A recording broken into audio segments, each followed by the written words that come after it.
ન્યૂઝરૂમના માધ્યમથી પ્રથમ વખત જાણતા હશે, કદાચ અરબ સાગરમાં કે બંગાળની ખાડીમાં જ્યાં પણ પહેલું સાયક્લોન જ્યાં બનશે એનું નામ હશે શક્તિ, અને આ નામ આપવામાં આવશે શ્રીલંકા તરફથી. ગુજરાતની અંદર પ્રોપર ક્યારથી ચોમાસું બેસે અને ખેડૂતોએ તૈયારી કઈ રીતે હવે કરવી જોઈએ? કે અરબ સાગરમાંથી 27 વર્ષ પહેલા એક સુપર સાયક્લોન બનેલું હતું. ત્યાર પછી આપણે અત્યાર સુધીમાં ક્યારેય સુપર સાયક્લોન છેલ્લા 27 વર્ષમાં બન્યું નથી. એટલે અત્યારે જે આ વરસાદો પડવાના છે છેલ્લા અઠવાડિયામાં, એ વરસાદોને આપણે પ્રી મોન્સૂન એક્ટિવિટીમાં ગણશું. હવે આપણે માવઠાની સિઝન તો પૂરી થઈ, જેમાં ખાસ કરીને શક્તિ નામ છે એ શ્રીલંકા તરફથી ફાઇનલ છે, અને મોન્થા નામ છે એ થાઈલેન્ડ દેશ તરફથી ફાઇનલ છે. કે અત્યારે જે અલગ અલગ એપ્લિકેશનોના માધ્યમથી ઘણા બધા મિત્રો બતાવી રહ્યા છે કે આ સાયક્લોન છે, સાયક્લોન બનવાનું છે, પણ આ સાયક્લોન બનવા માટે હજુ પણ દિલ્હી દૂર કહી શકાય. આમ તો સાયક્લોન બનવાના ચાન્સ ખૂબ ઓછા છે. અત્યારે જે એપ્લિકેશનો બતાવી રહી છે એક પ્રકારનું બગ સમજીએ, જે સમજવું એ સમજીએ, પણ એપ્લિકેશનોમાં જે બતાવી રહ્યું છે એને હું વ્યક્તિગત સમર્થન નથી આપતો. થોડી પણ મુવમેન્ટ જો પશ્ચિમ અથવા તો ઉત્તર પશ્ચિમમાં કરશે તો જ સાયક્લોન બનશે. એટલે હજી સાયક્લોન બનશે એવું કોઈ માનવાની જરૂર નથી. જેવી રીતે 1 જૂન નોર્મલ તારીખ કેરળની છે, એવી રીતે ગુજરાતની નોર્મલ તારીખ છે 15 જૂન. બંગાળની ખાડીની અંદર પણ કંઈક દેખાઈ રહ્યું છે, એક સિસ્ટમ દેખાઈ રહી છે. જો એ કદાચ તીવ્ર બને તો એની અસર સીધી ગુજરાત કે આસપાસના વિસ્તારોમાં થાય એવું કંઈક લાગી રહ્યું છે અત્યારે? અરબ સાગરમાં પાછળથી બને તો એને મોન્થા નામ મળશે.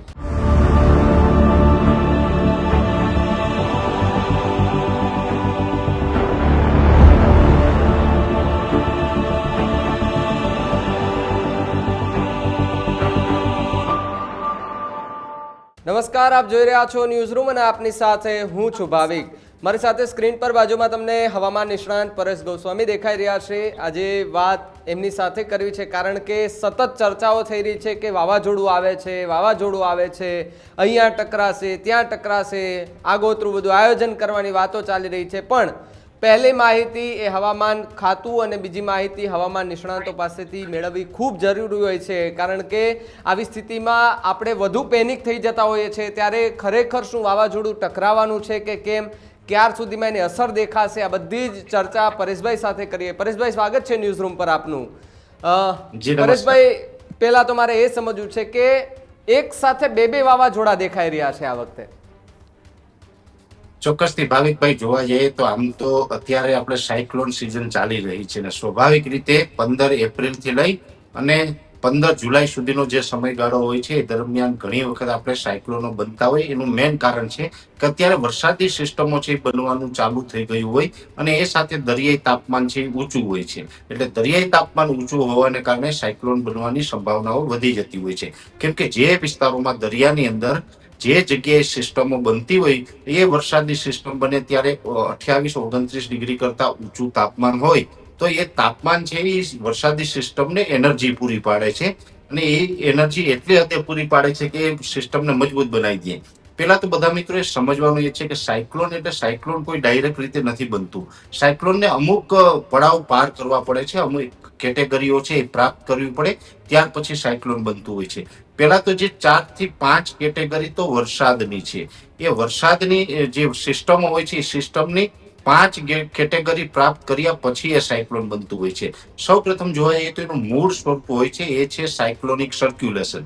હવે આ સાયક્લોનિક સર્ક્યુલેશન હોય કે વરસાદની કોઈ પણ સિસ્ટમ હોય કે સાયક્લોન હોય, આ તમામ સિસ્ટમો છે ને એ એન્ટી ક્લોક હોય છે, એટલે કે ઘડિયાળની વિરુદ્ધ દિશામાં એ હવાનો ચક્રાવો ફરતો હોય છે. એટલે ઘડિયાળની વિરુદ્ધ દિશામાં હવાનો ચક્રાવો ફરે ત્યારે લો પ્રેશર બનતું હોય છે. જો ઘડિયાળની દિશામાં ચક્રાવો ફરે છે તો ત્યારે હાઈ પ્રેશર બને છે. એ ઘડિયાળની દિશામાં જ ફરતું હોય છે, એને એન્ટી સાયક્લોન કહેવાય છે. એન્ટી સાયક્લોન એટલે સાયક્લોન કરતા વિરુદ્ધ દિશામાં એનો ચક્રાવો ફરતો હોય છે. એટલે એ એન્ટી સાયક્લોન અત્યારે બનવાના ન હોય, કેમ કે તો ઉનાળા દરમિયાન જનરલી ફેબ્રુઆરી છે, માર્ચ છે, 15 મે સુધી આપણે એન્ટી સાયક્લોનો સ્વાભાવિક રીતે બનતા હોય છે, ને એની અલગ અલગ ઇફેક્ટો પણ આપણે જોવા મળતી હોય છે. અત્યારે આપણે સાયક્લોનિક સર્ક્યુલેશન એની મૂળ સ્વરૂપમાં બને, એન્ટી ક્લોકની દિશામાં હવાઓ છે એ ફરવાનું ચાલુ થાય, એટલે ત્યાં ધીમે ધીમે પછી લો પ્રેશર તરફ જાય.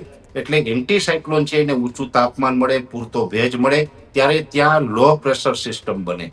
એ લો પ્રેશર સિસ્ટમ છે એ પણ ઊંચું તાપમાન એને મળે અને એ પછી ઇન્ટેન્સિફાઈ થાય, એ વધુ મજબૂત થાય તો વેલમાર્ક લો પ્રેશર બને. એટલે સાયક્લોનિક સર્ક્યુલેશન, લો પ્રેશર અને વેલમાર્ક લો પ્રેશર આ 3 કેટેગરી થઈ. એ પછી વેલમાર્ક લો પ્રેશરને પણ જો પૂરતા પ્રમાણમાં ભેજ મળતો રહે, મજબૂત બને, ઊંચું તાપમાન મળે તો એ પછી ડિપ્રેશન બને. ડિપ્રેશન મજબૂત બને તો ડીપ ડિપ્રેશન બને. એટલે સાયક્લોનિક સર્ક્યુલેશન થી લઈને ડીપ ડિપ્રેશન સુધીની જે આ તમામ કેટેગરી છે, આ વરસાદ આપે આ વરસાદી સિસ્ટમો આને કહેવાતી હોય છે. ચોમાસા દરમિયાન પણ અમારા તરફથી ઘણી વખત જાહેરાત કરવામાં આવતી હોય કે લો પ્રેશર છે, ડિપ્રેશન છે, ડીપ ડિપ્રેશન છે, એ જેટલું મજબૂત હોય એ પ્રમાણેની કેટેગરી માપદંડ કરી અને એની માહિતી આપવામાં આવતી હોય છે. એટલે આ 5 વરસાદી સિસ્ટમ છે. પણ જો ડીપ ડિપ્રેશન છે એને આપણે આમ તો ટોપની કેટેગરી કહેવામાં આવે છે. ડીપ ડિપ્રેશન જ્યારે પણ મજબૂત બને તો એ મજબૂત બન્યા પછી સાયક્લોન સ્ટ્રોમ બનતું હોય છે. જોકે સાયક્લોન સ્ટ્રોમ છે એ એનું મૂળ સ્વરૂપ છે સાયક્લોનનું, પણ સાયક્લોન સ્ટ્રોમ પણ જેમ મજબૂત બનતું જાય એમ એની પણ કેટેગરી હોય. સામાન્ય રીતે 65 કિલોમીટર પ્રતિ કલાક કરતા પણ વધારે ઝડપે પવનો ચાલતા હોય ચક્રાવાની અંદર, ત્યારબાદ જ આપણે એને સાયક્લોનનું સ્વરૂપ આપી શકીએ. બાકી તો લો પ્રેશર અથવા તો ડિપ્રેશન કે ડીપ ડિપ્રેશનમાં પણ પવનો તો ફૂંકાતા હોય છે. પણ આની અંદર જે એના નોર્મલ પવનો છે એ 60 કે 65 કિલોમીટર કરતા વધવા જોઈએ અને એ સાથેના ગસ્ટિંગ છે એ 80 કિલોમીટર પ્રતિ કલાક ઝડપ કરતા પણ વધારે હોય છે. ત્યારે એ સાયક્લોનની કેટેગરી પ્રાપ્ત કરે છે. પછી સાયક્લોન જેમ એની પવનની ઝડપો વધે એટલે સાયક્લોન છે એ સિવિયર સાયક્લોન બને, વેરી સિવિયર સાયક્લોન બને, એનાથી પણ મજબૂત થાય તો એક્સ્ટ્રીમલી સાયક્લોન બને, વેરી એક્સ્ટ્રીમલી સાયક્લોન બને, વેરી સિવિયર એક્સ્ટ્રીમલી સાયક્લોન બને અને લાસ્ટમાં સુપર સાયક્લોન બનતું હોય છે. જોકે સુપર સાયક્લોન તો આપણા ઇતિહાસમાં જોવા જઈએ, જ્યારે આપણા સાયક્લોનની વાત આવે છે ત્યારે આપણે એક ઉલ્લેખ કરવો જરૂરી છે કે અરબ સાગરમાંથી 27 વર્ષ પહેલા એક સુપર સાયક્લોન બનેલું હતું. ત્યાર પછી આપણે અત્યાર સુધીમાં ક્યારેય સુપર સાયક્લોન છેલ્લા 27 વર્ષમાં બન્યું નથી. મને યાદ છે ત્યાં સુધી 1998 ની અંદર કચ્છના કંડલા ઉપર જે લેન્ડફોલ થયું હતું એ સાયક્લોન સુપર સાયક્લોન હતું કે જેમાં લેન્ડિંગ વખતે 220 કિલોમીટર પ્રતિ કલાક કરતા પણ વધારે ઝડપે પવન હોય અને એના ગસ્ટિંગ છે તો 260-270 કિલોમીટરની ઝડપે હોય. એટલે એ તો બહુ તબાહી મચાવી દે એવું સાયક્લોન હોય છે. પણ સુપર સાયક્લોન છે એ તો ભાગ્યે જ ક્યારેક બનતા હોય છે. બાકી તો સિવિયર સાયક્લોન કે એક્સ્ટ્રીમલી સિવિયર સાયક્લોન સુધી આપણે જોવા મળતા હોય છે. હવે વાત કરવાની છે કે આવનારા દિવસના સાયક્લોનની, કેમ કે આ તો જે વરસાદી સિસ્ટમ અને સાયક્લોન કેવી રીતે બને એ આપણે આખું સમજાવવાનો પ્રયત્ન કર્યો છે. પણ અત્યારની કન્ડિશન પ્રમાણે જોવા જઈએ તો હવે ધીમે ધીમે આ ત્રીજું અઠવાડિયું છે એ પણ પૂર્ણતાને આરે છે. મે મહિનાનું છેલ્લું અઠવાડિયું છે. એની અંદર આમ તો જ્યારે 3 થી 10 મે 2025 વચ્ચે જે કમોસમી વરસાદો પડ્યા ત્યારે પણ આપણે જણાવ્યું હતું કે આ રાઉન્ડ પૂર્ણ થયો, પણ મે મહિનાના છેલ્લા અઠવાડિયામાં ફરીથી વરસાદોની સંભાવનાઓ છે. એટલે અત્યારે જે આ વરસાદો પડવાના છે છેલ્લા અઠવાડિયામાં, એ વરસાદોને આપણે પ્રી મોન્સૂન એક્ટિવિટીમાં ગણશું. હવે આપણે માવઠાની સિઝન તો પૂરી થઈ, અત્યારનો સમય છે પ્રી મોન્સૂન એક્ટિવિટીનો છે. સામાન્ય રીતે જોવા જઈએ તો પ્રી મોન્સૂન એક્ટિવિટી સામાન્ય છૂટાછવાયા ઝાપટાના રૂપમાં હોય, પણ આ વખતે જે આ પ્રી મોન્સૂન એક્ટિવિટી છે એ વાવણી લાયક વરસાદ આપે તેવી પણ શક્યતાઓ છે. એટલે ખાસ કરીને લગભગ 22 તારીખ આસપાસથી એમાં કદાચ 24 કલાક આગળ પાછળ થઈ શકે, પણ 22 મે 2025 થી જે રાજ્યની અંદર વરસાદોની શરૂઆત થશે એ વરસાદો છે એ લગભગ જૂન મહિનાની 2-3 તારીખ સુધી ચાલશે. એટલે 8-10 દિવસ સુધી આપણે કન્ટિન્યુ વરસાદો પડવાના છે. અનેક જગ્યાએ વાવણી લાયક વરસાદ 2 થી લઈને 4 ઇંચ, તો કોક વિસ્તારની અંદર 4 ઇંચ કરતા પણ વધારે વરસાદ પડી શકે છે. વાવણી લાયક વરસાદો પડવાના છે. હવે ખાસ બીજી વાત એ છે કે અત્યારે જે અલગ અલગ એપ્લિકેશનોના માધ્યમથી ઘણા બધા મિત્રો બતાવી રહ્યા છે કે આ સાયક્લોન છે, સાયક્લોન બનવાનું છે. પણ આ સાયક્લોન બનવા માટે હજુ પણ દિલ્હી દૂર કહી શકાય. અત્યારે આપણે એવું ફાઇનલ કહી શકાય એવું નથી કે એ સાયક્લોન બનશે. આમ તો સાયક્લોન બનવાના ચાન્સ ખૂબ ઓછા છે. અત્યારે જે એપ્લિકેશનો બતાવી રહી છે એક પ્રકારનું બગ સમજીએ, જે સમજવું એ સમજીએ, પણ એપ્લિકેશનોમાં જે બતાવી રહ્યું છે એને હું વ્યક્તિગત સમર્થન નથી આપતો કે આ પરિસ્થિતિનું નિર્માણ થાય તેવી શક્યતાઓ નથી. એપ્લિકેશનો જે આપણે કહેવાય ને મોબાઈલોમાં ફ્રી એપ્લિકેશનો આવે છે, તો હવે એમાં તો આજે ચિત્ર કંઈક બીજું બતાવતું હોય, કાલે કંઈક બીજું બતાવશે, 2 દિવસ પછી કંઈક ત્રીજું ચિત્ર બતાવશે. એટલે એમાં બહુ તથ્ય લાગતું નથી. આ એક ચોક્કસથી છે કે અરબ સાગરની અંદર ગોવાથી દક્ષિણ પશ્ચિમમાં અને કર્ણાટકથી પશ્ચિમ થોડુંક ઉત્તરમાં આ રીતે એક વરસાદી સિસ્ટમ બનવાની છે. અત્યારે ત્યાં સાયક્લોનિક સર્ક્યુલેશન તૈયાર થઈ રહ્યું છે. એ સાયક્લોનિક સર્ક્યુલેશન છે એ મજબૂત થઈને લો પ્રેશર, અને વેલમાર્ક લો પ્રેશરના રૂપમાં મહારાષ્ટ્ર સુધી આવશે. મહારાષ્ટ્ર સુધી વેલમાર્ક લો પ્રેશરની કેટેગરીમાં આવે ત્યાર પછી જો એને સતત ઊંચું તાપમાન મળશે તો ડિપ્રેશન અથવા તો ડીપ ડિપ્રેશન બનશે. અને ડીપ ડિપ્રેશન બનીને પણ જો ગુજરાત ઉપરથી પસાર થાય તો પણ આપણે ધોધમાર વરસાદ અને પવન સાથે વરસાદની અસર ચોક્કસથી થતી હોય. પણ સાયક્લોન બનવાના ચાન્સ અત્યારે ખૂબ ઓછા દેખાઈ રહ્યા છે.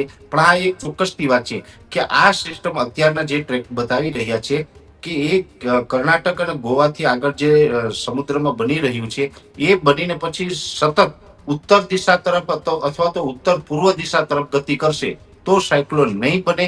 થોડી પણ મુવમેન્ટ એની એ લો પ્રેશર બન્યા પછી થોડી પણ મુવમેન્ટ જો પશ્ચિમ અથવા તો ઉત્તર પશ્ચિમમાં કરશે તો જ સાયક્લોન બનશે. એટલે હજી સાયક્લોન બનશે એવું કોઈ માનવાની જરૂર નથી અને સાયક્લોન બનવાના ચાન્સ પણ ખૂબ ઓછા છે. છતાં પણ આમાં કોઈ ફેરફારો હશે, સાયક્લોન બનશે તો અમારા તરફથી માહિતી આપવામાં આવશે. પણ એનું મેઇન કારણ એ છે અત્યાર સુધી જે અરબ સાગરમાં જેટલા સાયક્લોનો બન્યા છે ભાવિકભાઈ, જોવા જઈએ તો વાયુ સાયક્લોન જે 2018-19માં વાયુ સાયક્લોન બન્યું હતું, ત્યાર પછી 17 મે 2021ના રોજ સૌરાષ્ટ્રના દરિયાકાંઠે તૌતે નામનું સાયક્લોન લેન્ડફોલ થયું હતું. એ પછી ગયા વર્ષે 15 જૂન 2024ના રોજ બિપરજોય નામનું સાયક્લોન છે એ કચ્છ ઉપર લેન્ડફોલ થયું હતું.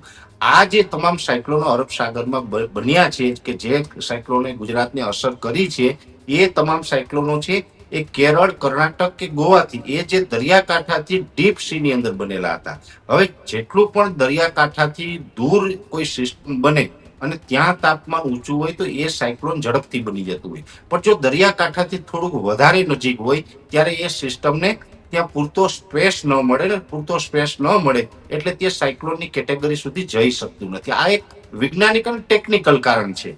એટલે અત્યારે જે આ લો પ્રેશર બનવાનું છે એ ગોવાથી પશ્ચિમ દક્ષિણમાં અને કર્ણાટકથી દક્ષિણ ઉત્તરમાં પશ્ચિમ ઉત્તરમાં આ રીતે જે સિસ્ટમ બનવાની છે પણ એ દરિયાકાંઠાથી ઘણી બધી નજીક બની રહી છે. એટલે એને સ્પેસ મળે તેવા ચાન્સ ઓછા છે. એ આધારે અમે અત્યારે કહી રહ્યા છીએ કે આને સાયક્લોન બનવાની શક્યતા ઓછી છે. હા, પણ મેં આપને જણાવ્યું કે આ લો પ્રેશર બન્યા પછી થોડુંક પણ જો પશ્ચિમ તરફ આગળ ચાલશે અને દરિયાકાંઠાથી આ સિસ્ટમ થોડીક ડીપ સી તરફ જાય તો પછી એને સ્પેસ મળી જાય તો એ સાયક્લોન બની શકે. એટલે સાયક્લોન બનશે કે નહીં એના વિશે આ એક મહત્વનું ટેકનિકલ કારણ છે. મેં જે ભાવિકભાઈ આપને અહીંયા સમજાવવાનો પ્રયત્ન કર્યો.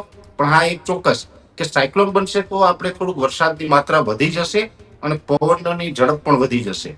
અને સાયક્લોન કદાચ ન બને તો પણ ડિપ્રેશન અથવા તો ડીપ ડિપ્રેશન છે ત્યાં સુધી તો આ સિસ્ટમ જવાની છે. એટલે ચોક્કસથી ગુજરાતની અંદર મે મહિનાના છેલ્લા અઠવાડિયામાં મુશળધાર વરસાદો છે એ પડવાના છે. એ વરસાદો સૌરાષ્ટ્રમાં પણ પડશે, દક્ષિણ ગુજરાતમાં પણ પડશે અને ખાસ કરીને મધ્ય ગુજરાતનો જે ખંભાત લાગુ વિસ્તારો હોય જેમાં આણંદ, નડિયાદ, ખેડા જેવા વિસ્તાર હોય, વડોદરાના વિસ્તાર છે અને ત્યાંથી આગળ પછી છોટાઉદેપુર અને દાહોદ, ગોધરા સુધીના વિસ્તારો છે. આ તમામ વિસ્તારોની અંદર મુશળધાર વરસાદ છે એ આ મહિનાના છેલ્લા અઠવાડિયામાં પડે તેવી પૂરી સંભાવનાઓ અમે માની રહ્યા છીએ.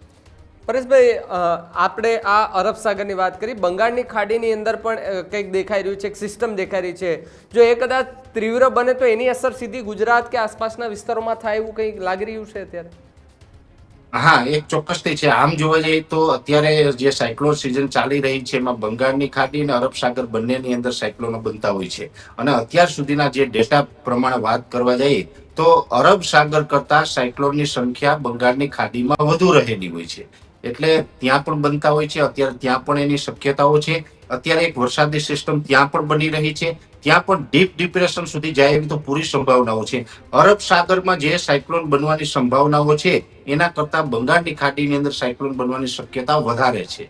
એટલે કદાચ આ બનશે કે નહીં બને પણ ત્યાં બનવાની શક્યતાઓ વધારે છે. એક ચોક્કસથી છે કે બંગાળની ખાડીનું સાયક્લોન ડાયરેક્ટ ગુજરાતને અસર કરતા હોતું નથી, પણ એનો ટ્રફ ગુજરાત સુધી જો લંબાય તો ગુજરાતની અંદર વરસાદ અને વાદળછાયા વાતાવરણના રૂપમાં ચોક્કસથી અસર કરે. બાકી ગુજરાતને બંગાળની ખાડીનું સાયક્લોન છે એ કોઈ મોટી અસર કરવાનું નથી. એટલે એનાથી આપણે ડરવાનું કે ગભરાવાનું નથી. અત્યારે આપણે નજર રાખવાની છે જે આ અરબ સાગરની અંદર સિસ્ટમ બની રહી છે અને એ સિસ્ટમ છે એ સાયક્લોન સુધી જાય કે શું થાય છે એના ટ્રેક ઉપર નક્કી થશે. એટલે આપણે ખાસ બંગાળની ખાડી કરતા નજર અરબ સાગર ઉપર રાખવાની જરૂર છે. અને બીજી વાત એ પણ કહી દઉં, માની લઈએ ભાવિકભાઈ કે આ સિસ્ટમ છે કદાચ પશ્ચિમ તરફ થોડી મૂવમેન્ટ કરે અને સાયક્લોનની કેટેગરી પ્રાપ્ત કરે તો આનું નામકરણ પણ થશે. એટલે આમ તો ન્યૂઝ રૂમના માધ્યમથી દર્શકોને એ પણ જણાવી દઉં છું, આમ તો ઘણા બધા મિત્રોને કદાચ ખ્યાલ નહીં હોય, ન્યૂઝ રૂમના માધ્યમથી પ્રથમ વખત જાણતા હશે, કદાચ અરબ સાગરમાં કે બંગાળની ખાડીમાં